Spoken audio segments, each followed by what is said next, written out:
Okay, welcome to today's Friday's talk. It is with delight that I will introduce to you Professor Paul Liu from North Carolina State University. He's professor of marine science there. Paul got a PhD at the William and Mary College in the Virginia Marine Science Institute under the guidance of John Milliman. From there, he did a postdoc at Woods Hole, and then he moved to Raleigh, North Carolina, where he is working there since several decades. That's the place where I met him. He has been devoted to study the river, delta, ocean system, and in the various aspects, anthropogenic, natural aspects that modulate the exchange along this transect of various systems and ecosystems. So today he will give us a rather global scope, a global approach to this river, delta, and marine ecosystem platform. So Paul, welcome, and the floor is yours. Okay. Thank you, Eric, and for your introduction. And it's a great honor for me to visit Barcelona and also this fantastic institute. It's my first time to this country. Also, of course, this beautiful city and a very nice institute.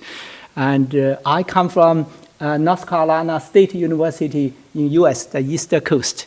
So today I will talk about fluxes and feeds, world major river-derived sediment to the sea, and all the way from the tropical South Asia to Greenland glacial rivers.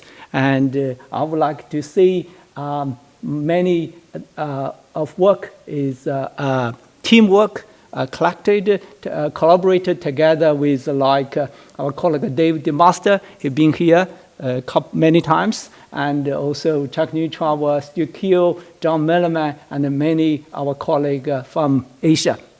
So this many talk was funded by NSF and ONR. When we talk about flux and feeds, there's a term which also refer to source to sink. So this is the whole package, the whole system. And when we talk about a source, normally we want to see how much come down from a river, the flux, the thermal flux. That how much, including the historical change, natural was human impact, not only sediment, but also nutrients, also pollutants. So we want to understand how much exactly coming down from the river. What's the historical change of that flux from the river? At the same time, in terms of the sink, is we want to understand the feet of those material coming down. This, where do they go?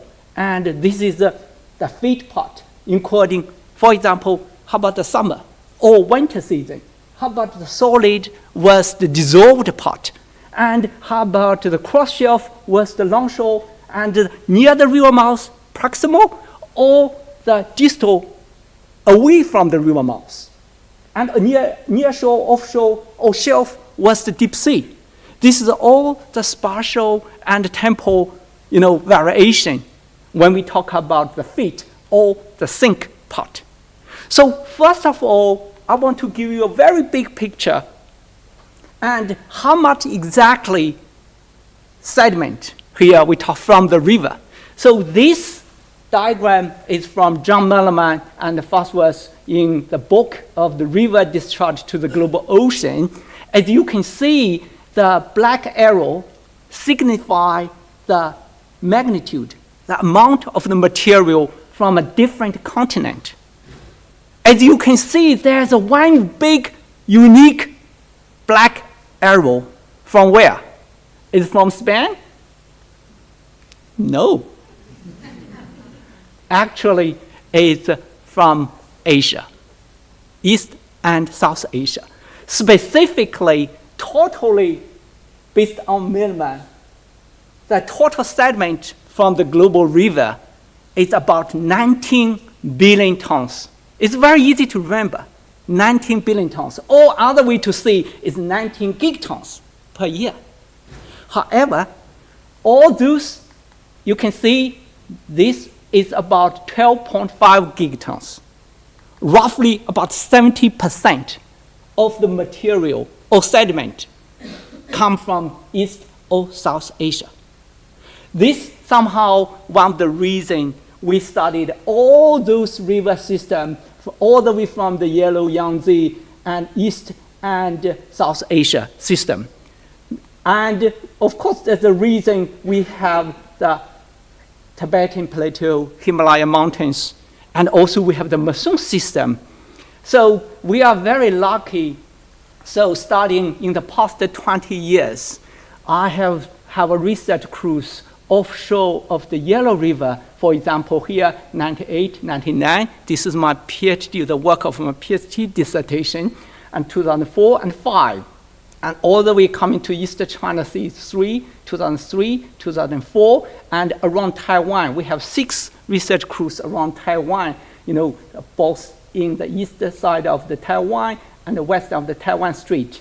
2007, offshore of the Pearl River, and also, as you can, 2004, 2006, 7, 2014, 15, and also in the Red Sea, all the way in the East and South Asia.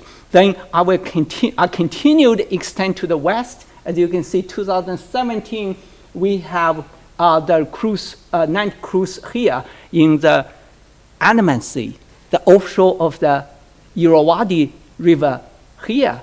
So, and now I work on the Indus River Delta, and at the same time, and last year I started some study and survey the glacial rivers, the rapid melting glacial water feeding of the coastal line and in Greenland. So today I will give you a very big picture, very quick overview. How about the flux and the fit of those large river systems? Give you a global perspective. So first of all, let's take a quick look. For example, the Yellow River. Yellow River is one of the largest rivers in China, and back to 1950, used to be deliver 1,500 million tons of sediment. Give you a comparison. What's the number? This number mean? We all know Ebro River here, right? Everybody know that. So historical Ebro River only deliver about 3 million, something like that. As you can see, the humongous of the amount of sediment from the Yellow River. So but nowadays, as you can see, the red dashed line signals sediment decreasing almost 0. From over 1,000 million tons to almost 0 sediment. So as you can see, 2016, only about 10 million tons. And 17, only 7.7 million tons. Even still larger than the Ebro River, but comparison you can see that 99% of the sediment is just trapped. That's a huge change of this river. So, but if we move on of the Yangtze, you heard about Yangtze, you heard about Three Gorges Dam. So back to 1960 or 70, still more than 500 million ton sediment. But as you can see now, it's only around 100 million tons. So 2018, less than 100 million tons, 80 million tons. So also decreased 80%. That's another big change. So if we move on the Pearl River, this is in south near Hong Kong, in Guangzhou, in southern China. So as you can see, the sediment used to be a little bit more than 100 million tons, but now it's only about 20 million tons. This is another 80%. So if we move on, so of course, one of the reasons is the big dam. So there's a summary work indicate how other river system in China, because so many population, industry, many things changed. The human impact is significant and on those river system. Let's move to Vietnam, a little bit go to south. This is the Red River system. This is Hanoi in Vietnam, Gulf of Tonkin. So if you look at this river system, as you can see back to 1970s, the sediment still about 115 million tons. But back 2008, there's only 38 million tons. How about most recent years? So most recent years, you can see the new data indicate until 2021. So the sediment is decreased also a single digit.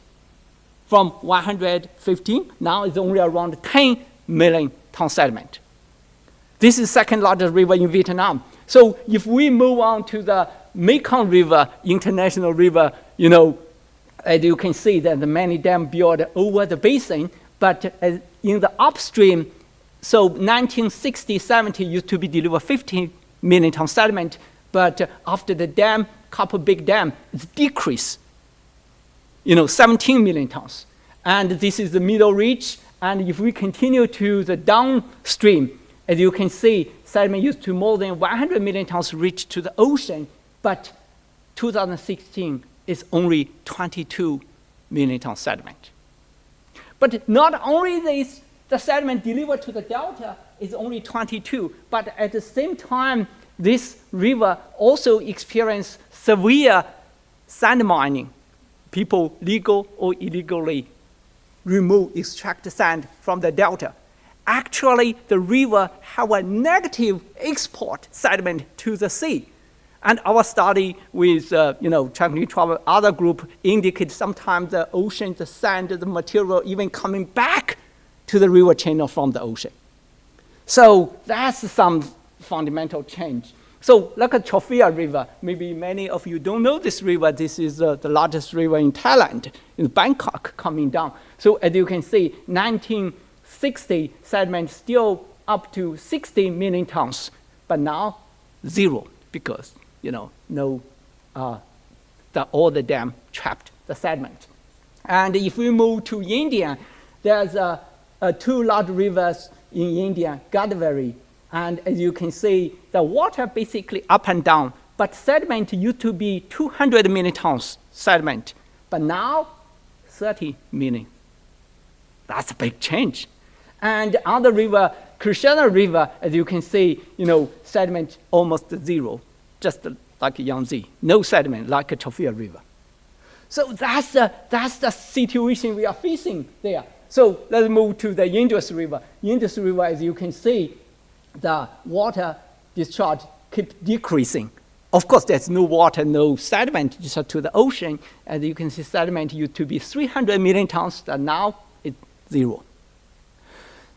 This is happened in the last 60 or 70 years. Most from 1950, 1960, 1970. Very different compared now. So that's the Nile, and if you look, this is the Indus. If you look at the Nile, we all know across the Mediterranean Sea, not too far from here.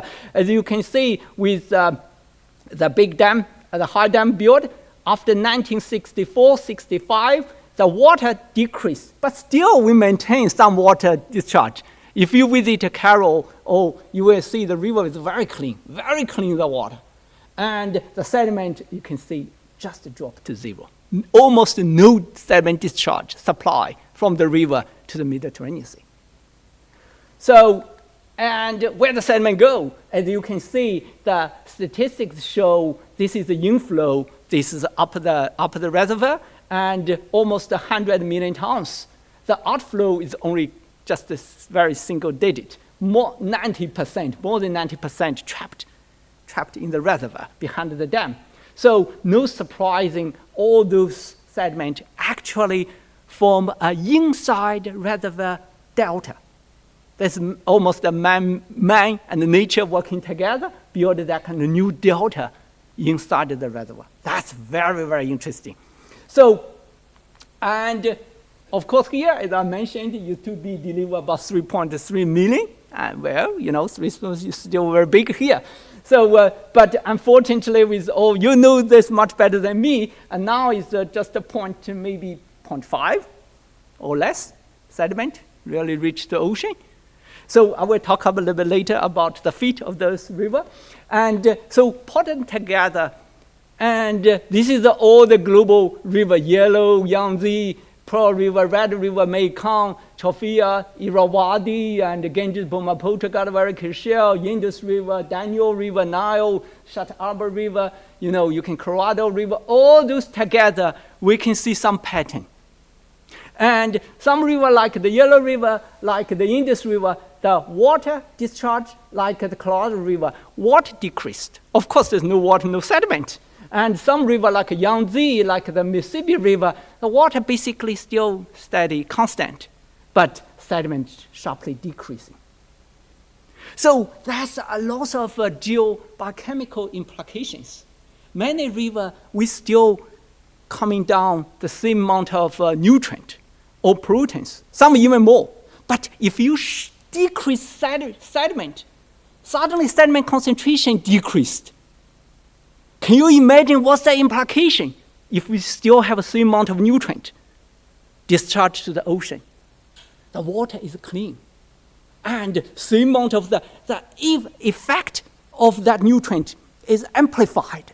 This somehow you will see the eutrophication, primary production is enhanced a lot because of the physical barrier of the mud, the silt, and clay is decreased. There's some new direction of study of that. So, but anyway, I just give you a very quick, as you can see, we can compare East Asia and South Asia, the decreasing, and with the number of the dams and the population, there's a strong interconnection behind that. But as Eric mentioned, I'm a marine geologist, I'm not a river scientist, but the flux of understand flux of river can help us. I hope, many of you maybe not a marine geologist, like have a marine biology, you understand this very well. I think there's no secret. And so, but as you can see, Swirsky, 2 years ago, published a new paper. He also indicates, about 49% global river reach less the sediment reach to the ocean. And you can see there's many, even human impact increased the erosion, but the dam reservoir building trapped the sediment behind. And even, of course, illegal sand mining also remove sediment. And the colleague also do the simulation, also indicate similarly the global decrease declined 49%, something like this. This is a global view. And there's some other studies. So let's see what's the impact of this decline, 80% to 60%, 50% of sediment decline reach to the ocean. For example, this is the Yangtze, as we mentioned, 80%. So this is the impact. This is the near the river mouth. Before 1997, the green means accumulation, still up to 20 centimeters, 10 centimeters per year, very rapid near the river mouth, no surprising. But as you can see after that, because the Surigao Dam, and so turn from a positive to a negative is even due to 30 meters per year, 30 meters about this much per year. Erosion, the seafloor. Can you imagine how much 10 years? So that's a big change, impact. And for example, our study of the Mekong, we show that most of section of the Mekong Delta, the red indicate erosion. That's a strong erosion. Delta means a result of river sediment to the ocean. It should be progradating. But now, I'll just give a quick example. This is a show after 2005. It's turned to a positive, to a negative, construction to a destruction phase. So I'll just give you 4 examples here. This is near the river mouth, still progradation near the river mouth. But most of area like here, so 1970 to 2015, a big retreat of the shoreline of the delta. Some other places show a similar. So for example here, this is 1950, 1965, and 2015. As you can see how much. Almost every year, this area, the shoreline retreat 20 or 30 meters. So this is the real situation over there, the shoreline erosion of the delta. And if you look at the Indus River, the green line shows the shoreline position 1970, the red one, 1972. The green one is 2022. So this is 50 years. As you can see, that many places have a big shifting of the shoreline. So we put all that together every 10 years. We don't need to go into detail, but the result is from 1970 to now, the Indus River Delta lost 300 square kilometers of the land. So because there's no sediment to really deliver from the river to the ocean. So now, with the continuous sea level rise, we all know all those large river systems are facing very big challenge. So now second part, we talk about the feeds. That means after those rivers deliver the sediment to the ocean, where do sediment go? So that's the major part of my research. So for example, down right, we put this together, the estuary come out, we have this kind of all the bottom boundary layer, all the resuspension, all the plume, all the longshore flow, that's very good diagram. And so like a rocky guy, they put together, all the river plume coming cross shelf. That's very nice. But, however, this, like the review of the source to sink, all give you that kind of cross-shelf perspective. Cross-shelf from the river all the way to deep ocean. And even in coordinating stratigraphy, we understand from textbook all that kind of cloudform deposits cross-shelf. But there's two work really changed my career. One is the work in Amazon. So as you can see, the Amazon large river, there's a mud belt along the shore all the way extended 1,500 kilometers, reach to Orinoco River, like this. And so the colleague of Nitrava and DeMaster, they put this diagram. So the plume is not only influenced the cross shelf, but also along shore the North Brazil current shift the material all the way along shore transport. So, and in the end, it come out like this. So the material from the Amazon, not really cross shelf, go to deep water, like 100 meters. No, almost zero. But most of stuff is within the water depth 60 meters along the shore, all the way extended to the northwest. This is a one work. Really, because I started my PhD in 1997. This is about 27 years ago. And so my advisor, Dr. John threw me this is one of the paper, asked me to read, and because he wanted me to study the feet of the river from the Yellow River and the Yangtze. So, but more important is this paper. As I told Eric before I came here, as you can see, this is published in 1996 in Continental Shelf Research.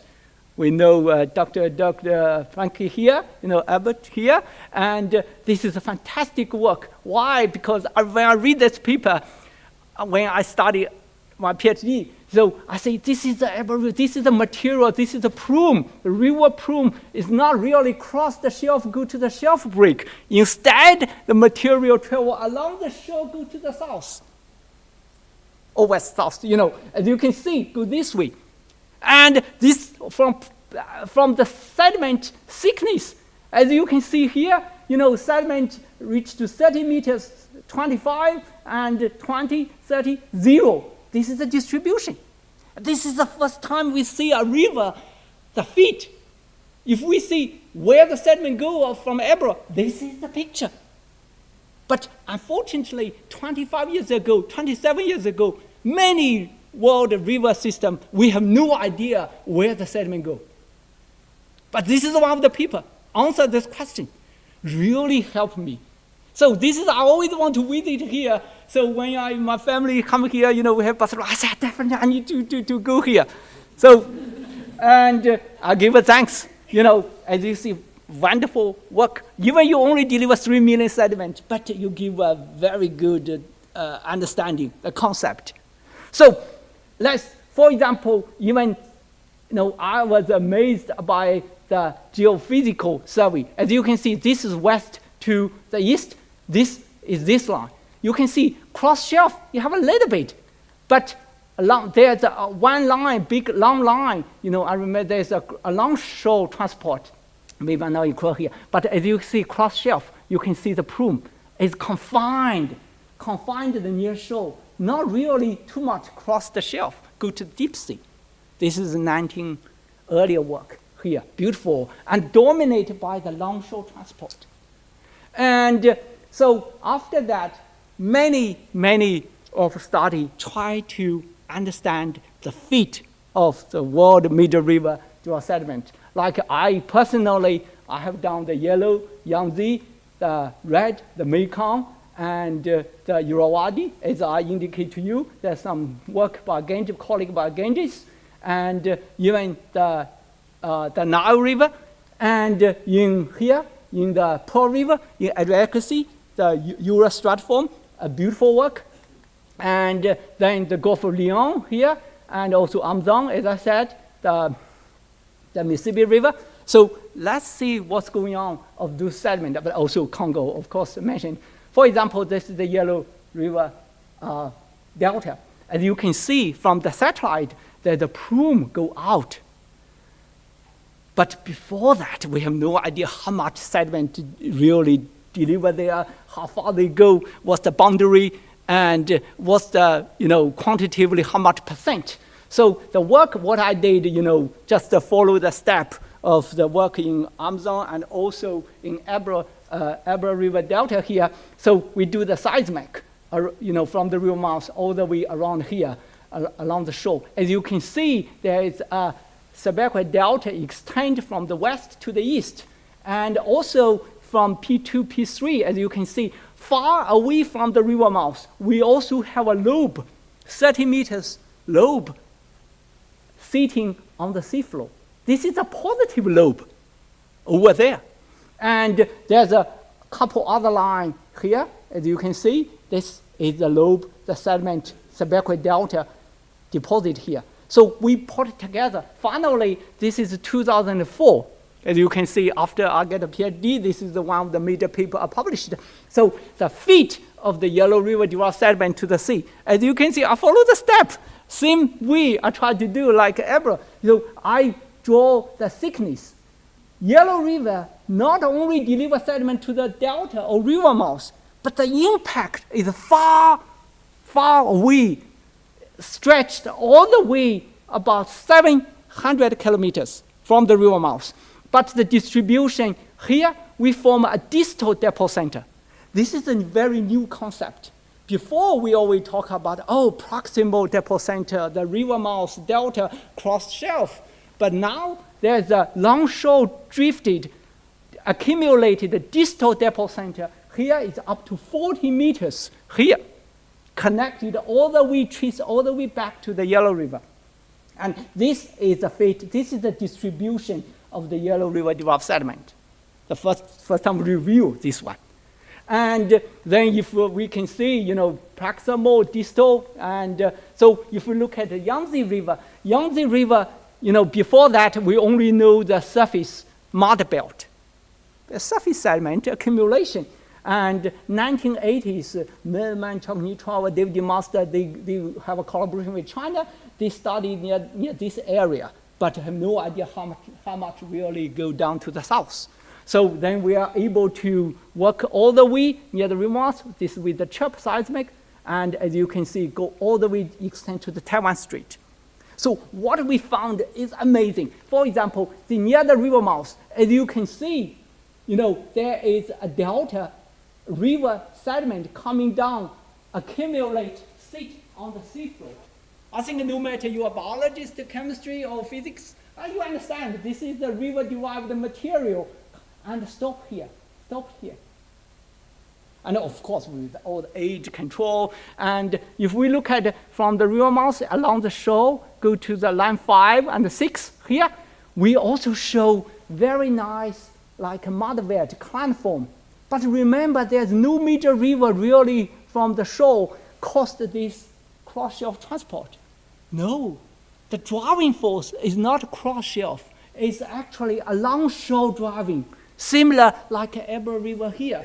So along the shore, we accumulate this big mud wedge or platform, in the near the water and extend to about 80 or 90 meters, as shown very nicely. And then, as you can see, we do the similar thing. The feet of the Yellow River-derived sediment, as you can see, is not really cross the East China Sea shelf, go to the Okinawa Trough. No. Our friend from the group from IFML, earlier said, Benet, they have the East China Sea study many on the shelf. They cannot find that mud from Yellow River. Instead, they found the sand ridge. It's a great work, but they missed a big part of the mud. But the mud, because really only confined in the near shore, long shore transport. So this is the Yangtze one. So we have this kind of diagram, as you can see, with the kind of upwelling control, with downwelling, the paper published there. And if you look at the Mekong River similarly, as you can see, the plume go all the way along the shore. But we want to find out the boundary of the sediment, cross shelf, and how far they go around this way to the Gulf of Thailand. So this is David Monster, as you can see, me, a pretty young guy back that time. And, the American girl is working with the Vietnam student, and it's a very, very interesting experience. And so as you can see, this is the chip using, and you can see the work, 2006 to 6 and 7. We have some work, but not too much near the river mouth. Then 2014 and 15, and work with Chuck New Travel, we come back. As you can see, we conduct so many seismic survey immediately offshore of the Mekong here. So this is the chip. As you can, this is the Chuck, and this is the casting core. And North Carolina, we are, they designed this one. And so this is the surface one. What we found is interesting. For example, near this location, so what we found, look, this is the seismic 3D view. And you can see the boundary of the Mekong-derived sediment. It is very clear. Sediment stop here. This is not really across the shelf. You see, this is like a very, very exposed relic material on the middle shelf. They stop here. And so as you can see, we can see the boundary, and we put them together. This gives us a very good 3D view, the Mekong River sediment, the distribution. We know the boundary, extended, instead of go cross shelf, but mainly distribute same pattern along shore. So we put them together. This is Dave do the lead to 10. We understand the accumulation rate near the river mouth, but even the distal portion here, we still get a 10 up to 10 centimeters per year accumulation. So as you can see, similarly, we found out the thickness, the iso patch, the distal depot center, and the near shore, the proximal. So we move on, continue, as you can see, this is mainly during the winter season, the storm coming down, it shifted the stuff. Temporarily during the summer is accumulating near the river mouth, just like the canyon is the head, temporarily stored there, then during the event, it shifted away. So this is the seasonally shifting. And so as you see, this is 3D simulation. You can see the mud from the Mekong, gradually the thickness, gradually extend, and the current wave, extended south, go that way.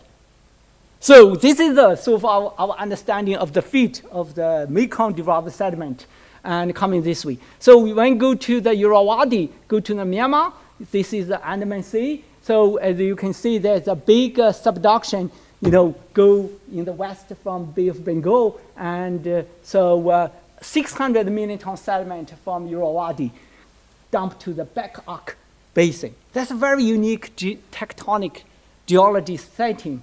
So what we found, here, the dome, this is Steve Keel, our colleague, we're working together on that project.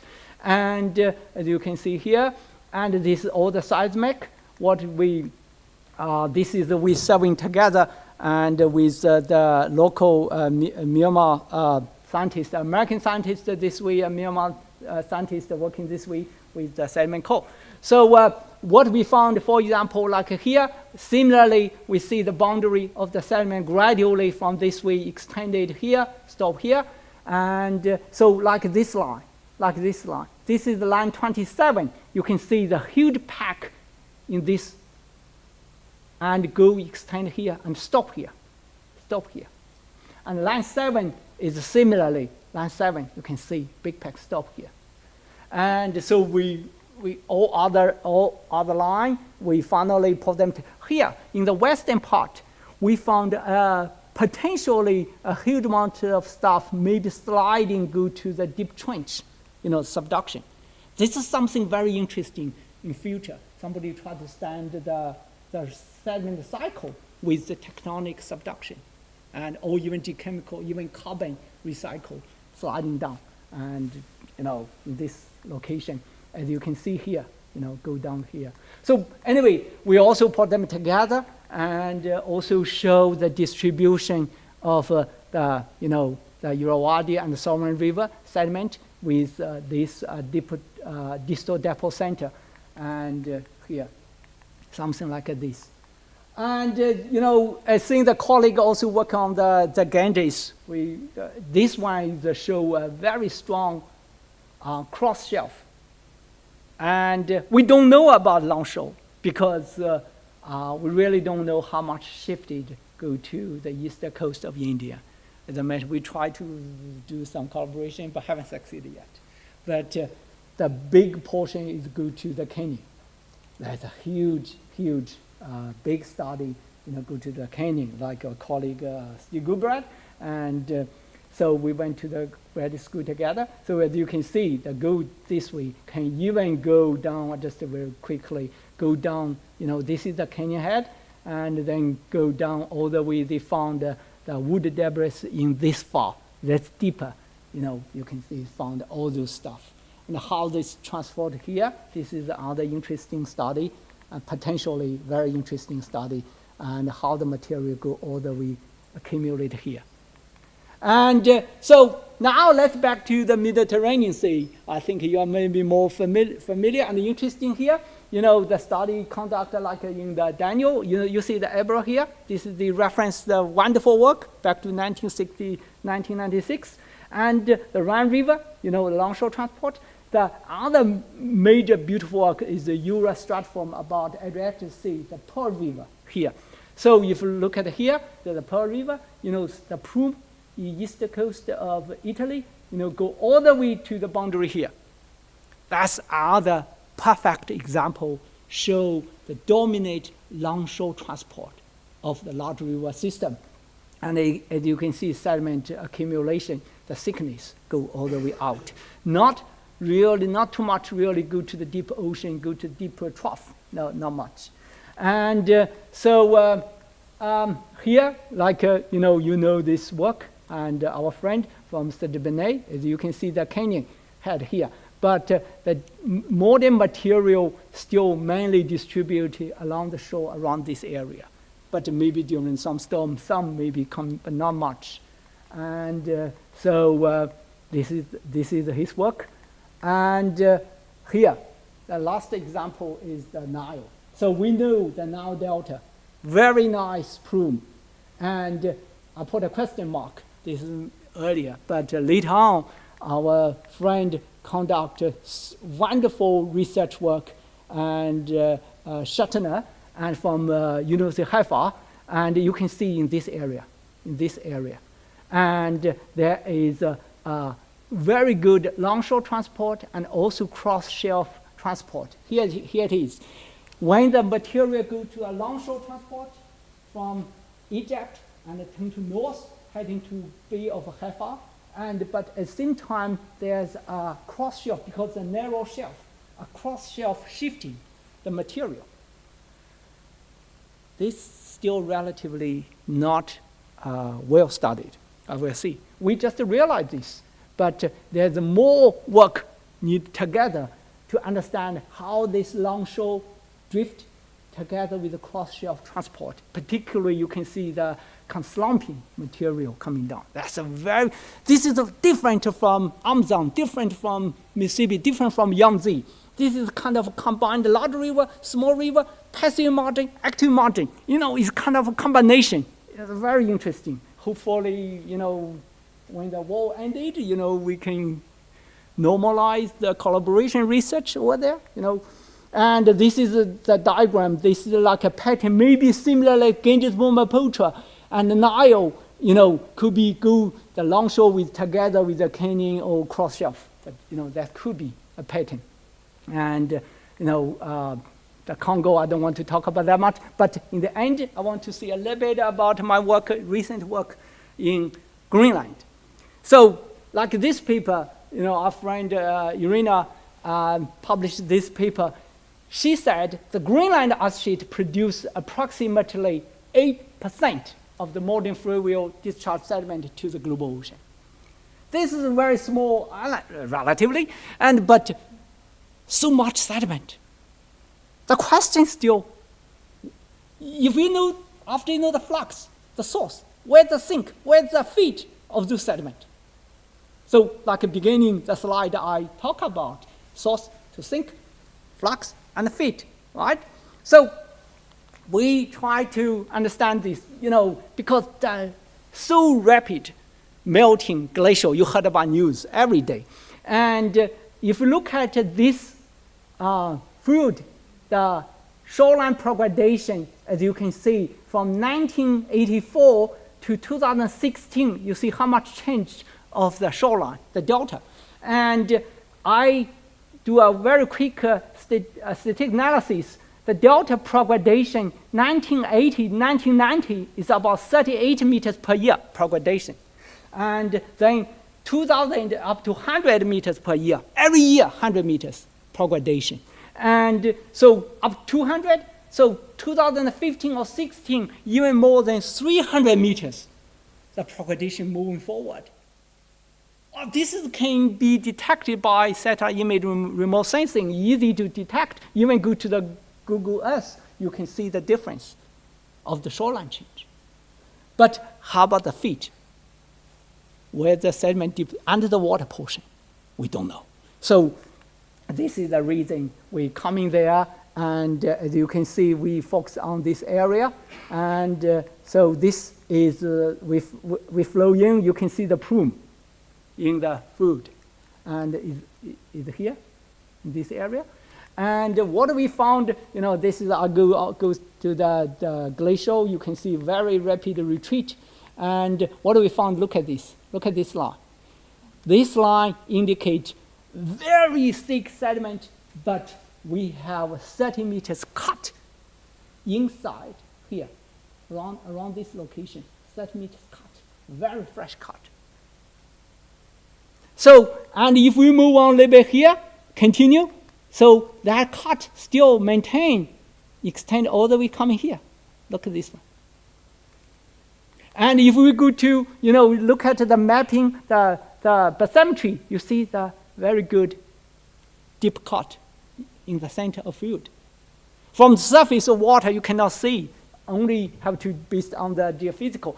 Here, we talk about here, there is a deep, small canyon or side valley here. But if you look at this direction, and here, similarly, look, that's very interesting, and but anyway, there's more work, but in the conclusion, I will say many large river systems, like Yangtze, like Amazon, like Mekong, like Mississippi, like, many is show not only a delta, but a longshore transport, as you can see here, the longshore transport. That longshore transport extended 700 kilometers, 800 kilometers. And so like, this one, like the Mekong, that's, 500 kilometers. And the Irrawaddy maybe go to both sides, and also there's, not really much sediment cross-shelf transport. Even Amazon extended 1,500 kilometers. But in some system, like the Ganges, like Kango River, small river like Goping River in Taiwan, they have a portion go to the deep sea through the canyon systems shifted. But other systems without this kind of canyon mainly stay in the near shore transport. And this is important associated with implication associated with the biochemical, for example, like hypoxia problem, like the pollutant problem on the seafloor. Even look at the benthic or carbon recycle. The sediment is the indicator of the dynamic or result of that dynamics. So that's a very good, we help to understand the whole thing. Not only have a proximal depot center, but many those large river systems also have a distal depot center. And I think that our work all the way, all the large system really emphasize and that importance of that depot center for the large river system. And so I think, I'll give you a very big overview. And I'm pretty sure not so many people come here talk about the global, that kind of large river system. Not so many people able to access from Yellow, Yangtze, Mekong, Irrawaddy, and hopefully we also can work on the Nile. Maybe we can revisit Ebro, and so hopefully. But before I end, I want to, how I can share the, I cannot share the browser, the view. Is there any way I can share the browser, or there's a, how we can project this to here? Let me see. Oh, ¿está Charlie ahí? No. Ah, sí. But anyway, I will say, many of my works and all related works also available. Yeah. Is there any project this screen? Yeah.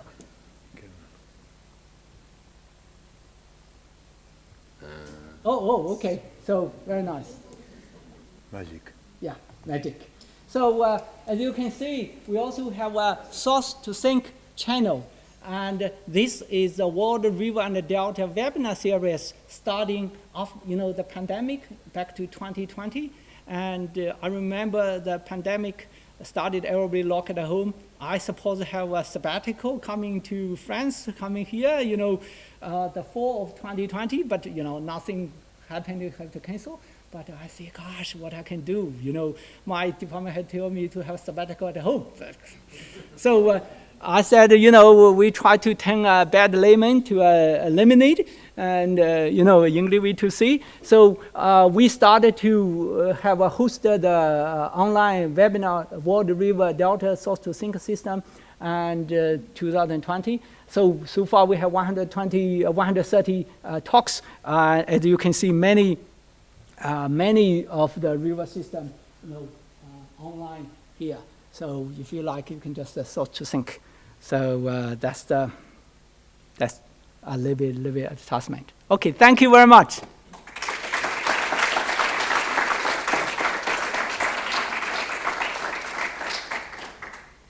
Thanks, Paul. Anybody has a question or a comment or like to ask something? Yeah, thank you very much for your talk. It was great. Yeah. I was wondering because in the Nile, when they built the Aswan Dam, what happened is that all the sediment was not going downstream and coming to the ocean, and this cut a lot of the nutrient sources to the coastal ocean changed. Yes. Because mostly the silicate was cut off, but not the nitrogen and the phosphorus sources because of irrigation and human use. So I guess the same thing happens now with these big changes with all these dams in the East China Sea and so forth, in the Yellow Sea and so forth. Yeah. So even if the water is clear and you say that there's eutrophication going on in some places, so higher chlorophyll, much of this chlorophyll will not be in the form of diatoms, which they need the silicate from the sediments, and much of that eutrophication will be sort of like recycled within the microbial loop. It will not be so much useful for fisheries. Have they seen a decrease in fisheries? That's a very beyond the, of course. That's a very, very good question. Okay. Because even we thought, the declined sediment maybe boost the primary production because not too much turbid water, right? So you suddenly, the primary production is boom. But the thing is not really benefited to the fishery. And you are exactly right. Even I'm not the body chemist like you guys, but the problem we saw is instead of by the diversity of fish, is now is dominated by jellyfish and sea star. The water quality is deteriorated. It's not only East China Sea is now because experiencing an environmental disaster. Not only the jellyfish. I went on the cruise. It's jellyfish everywhere on the sea, Yellow Sea, East China Sea, and also they're kind of the green algae. Algae like is dominated all the beach. Can you imagine all the green algae coming here? You know the beach. This happened in Qingdao, in China, many locations, because sediment sharply cut down, the nutrient keep dumping here. As you can see, maybe the silicon. I don't know too much about that part, but silicon limited. But you know that's a big situation. We need a comparison of this study. And I don't know about offshore here, but you know the Nile is very interesting. They cut down the sediment, but they didn't cut down the sewage. And after the biggest Aswan Dam, in the 1970s, actually the fishery is booming because of the sewage. So the people say, don't eat the fish over there, you know. That's what the story I heard, but you know, the shoreline retreat is very, very bad, you know. Thank you, very good question.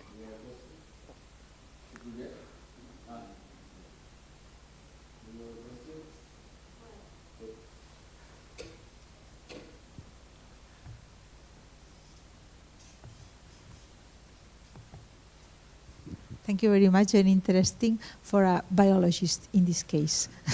Is that you mentioned the green algae in the east coast of in the coast of China. Yeah. Yes, and those were also the sargassum, I guess, that are also proliferating there in China and also in the Caribbean.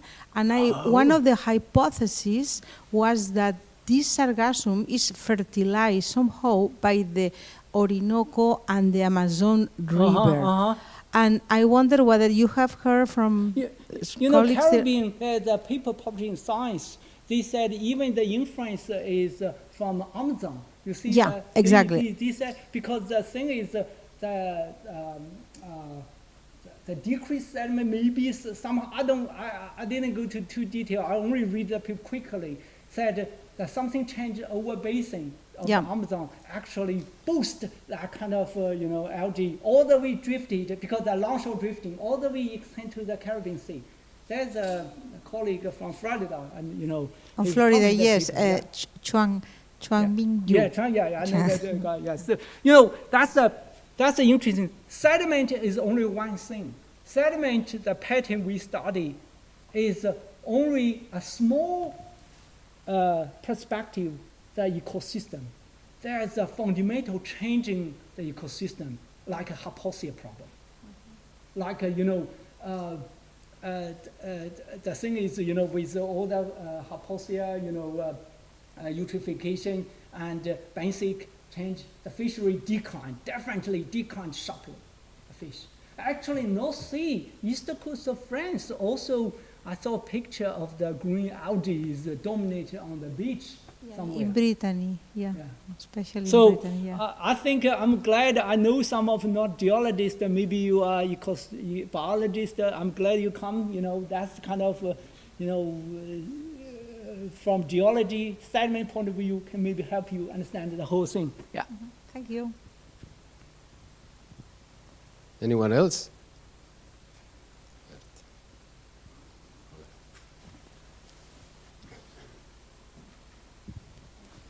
Okay, I like very much your talk. No, my point is that in our studies we used to monitor across margin Yeah. sediment transport, Yeah. but only during certain events. Yes. Mainly big storms. Yes. Yes. No, or here in the Gulf of Lion, there is the dense water cascading, Yeah. where there are episodes that Yes. the fluxes increase a lot. Mm-hmm. But what is a mystery for us is that we don't find depositors or big accumulations of this material being concentrated, accumulated anywhere. So we suppose that it is dispersed in the deep margin, in the abyssal plain. But this is for us,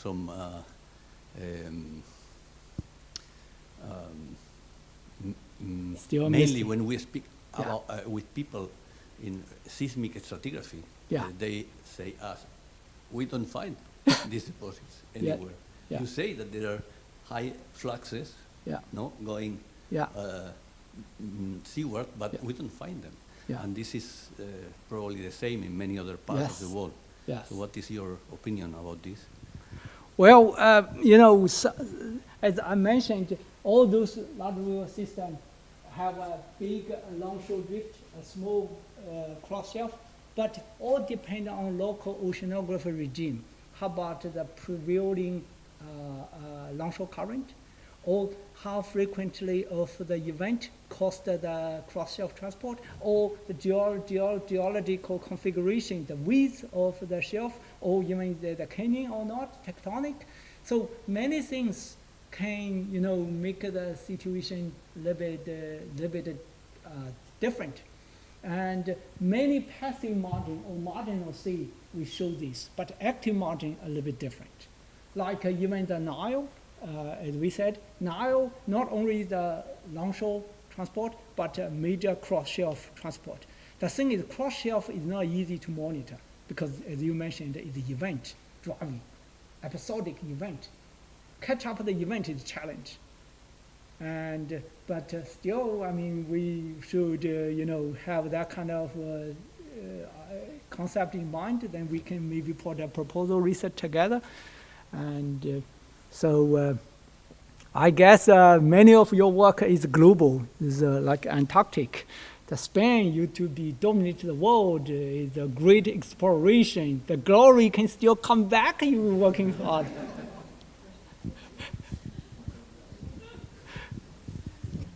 Thanks for the talk. Very enlightening. I have a question regarding the seismic records and the accumulation rates derived by the coring. Yeah. That you conduct. You went over the seismic lines very Yeah. quickly, but there was some lines that had a Yes. box with accumulation rates. Yes. So my question is that those accumulation rates probably are from the past Yes. decades, and the seismic lines are from the past millennia. Yeah. So Well, do you see any shift in the depot center based on the seismic record and the depot center based on the accumulation of the surface accumulation rates? very good question. It's not many, but let me see if I can find some of those. For example, in the Irrawaddy, and that's not too much shift. But if we go to, let's see if I can see, that's not still much. If we go to Yangtze, we do have, for example, this boundary is represent late Pleistocene Holocene. Means the sea level rise up, we have flooding surface. And for example here, this is the flooding surface represent meltwater 1B, about 12,000 years. So, but in the Holocene, even in the Holocene, on the top, you can see there's a different color, the pink and the green. This is around about 3,000 years. So there's some event shifting, and we still try to understand what happened on the river basin, and maybe some Holocene event or human history or climate event. That's all, but not that decade or 100-year scale. It's not that much, not that much. But definitely this is one of the thing. You can see the age, you can get age gap. You can see that the jump from 4,000, that kind of green color. I mean, this is so far we can do. Yeah.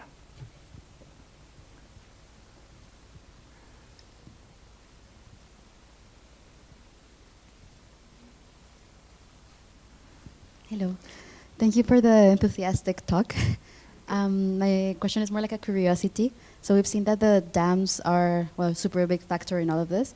Have there been studies of maybe a dam or a couple being destroyed or discontinued, and then the sediment just goes down? Like how quick does it go? Very, very good question. Actually, this is exactly the happening, Peter, in Washington and California. They moved a couple dams, and the group from USGS and Washington, they try to see the impact of the dam removed, how the sediment coming down, how the ecosystem restored. Because many dams are 100 years old, it's time to remove. Eventually, I think in the, in near future or future. So many of those dams had to remove. And there will be other interesting research. We will see how this will impact. So I don't know how many of you been Cairo, Egypt, and I've been there last year, and the Nile, the water, it's just so clean, the water. I mean, just no sediment really reached to the ocean. I mean, that's a big, big, big challenge. So there's definitely, human really changed the world. And there may be one way, there's no way to turn back. Even back to 1950, the CO2 is only about 300 ppm. But nowadays, if you check online, the CO2 may be 425 ppm already. That's a big paradigm shifting the world. Human, we will destroy ourselves. Sorry, but I mean, that's what happened. So, thank you. I'm very glad. And Eric told me maybe only 4 or 5 people come here for the talk, but I'm so glad. I have another question that just occurred to me. Is someone related to the last question? Yeah.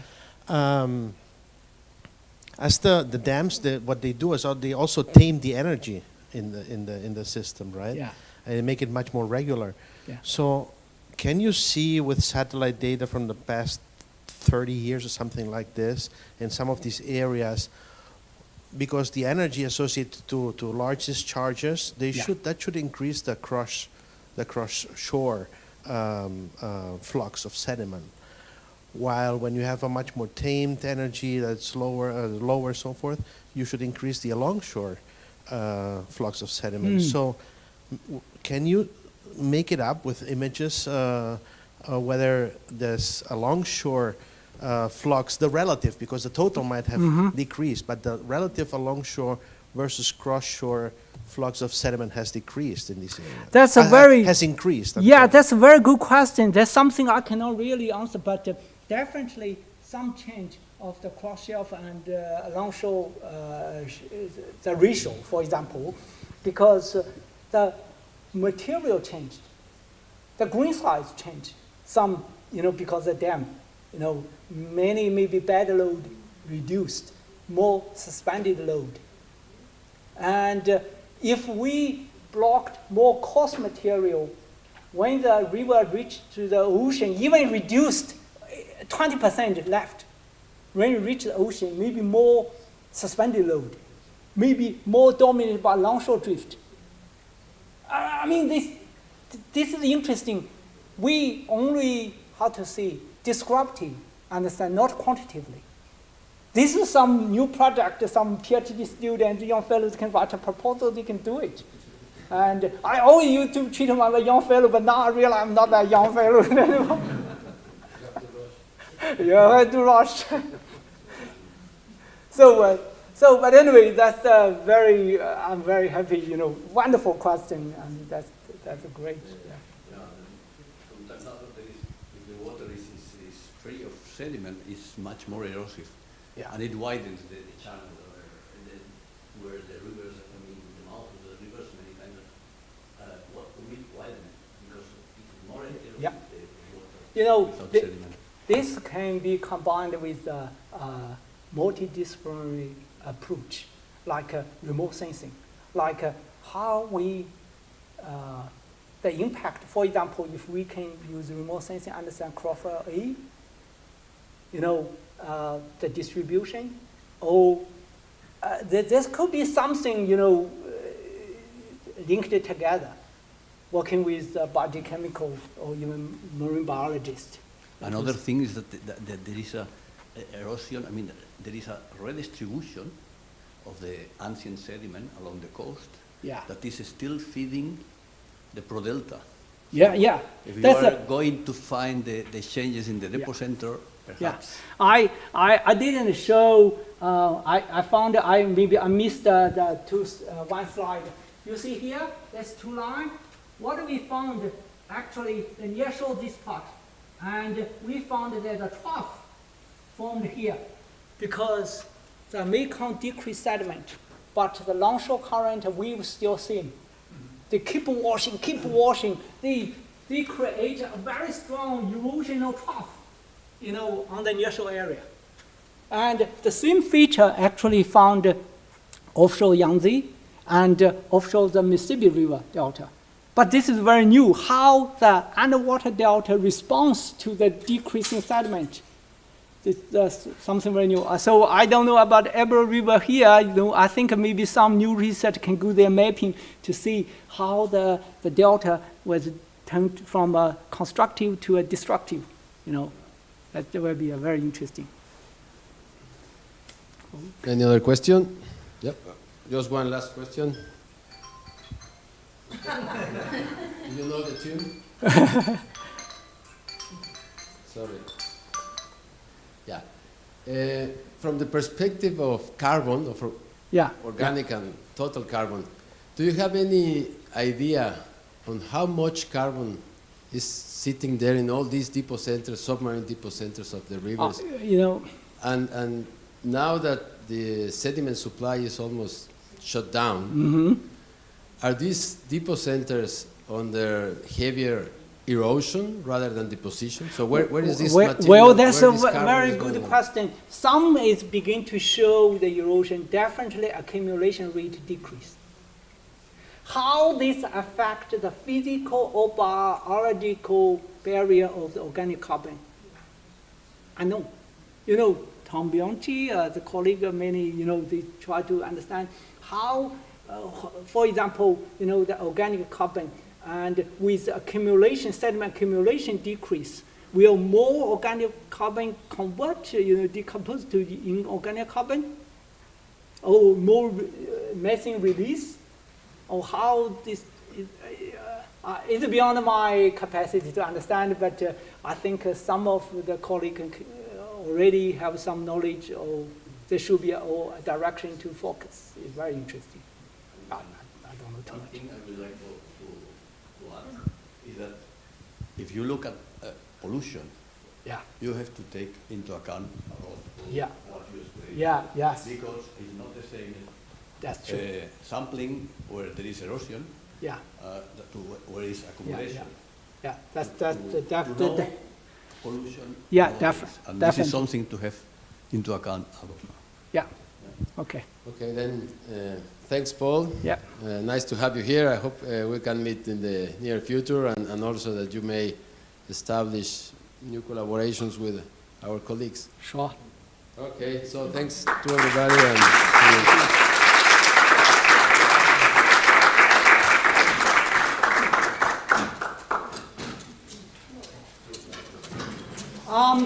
My talk is on the computer. If you want to get a copy, you can get a copy. No problem. No IP control.